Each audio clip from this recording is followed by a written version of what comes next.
مرکز مطبوعات وزارت کارهای داخلی تاجیکستان خبر داد که طی 2 روز استراحت 13 و 14 مای سال 2023 در 3 صدمه در راههای جمهوری 3 نفر از جمله 2 راننده و 1 مسافر به هلاکت رسیدند. 13 مای سال 2023 تخمین ساعت 22:35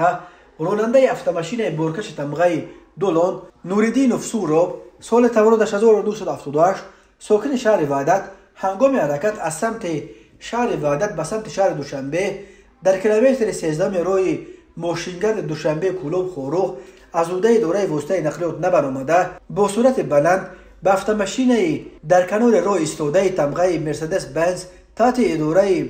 غازیف باباجان سال تولدش 1982 ساکن شهر مذکور و افت-ماشین تمغه خوندای الانترا تحت اداره حیدرف شاکر سال تولدش 1984 ساکن نوی واسط برخورده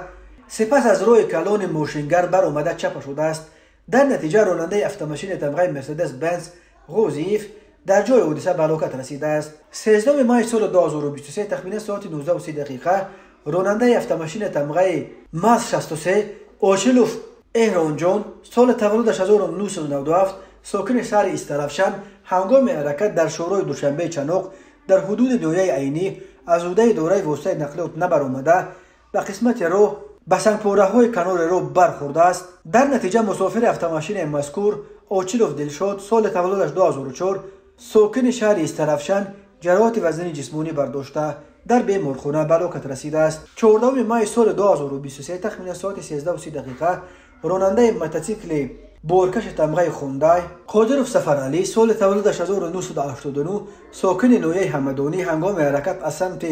جماعت دیوت مینت آباد به سمت جماعت دیوت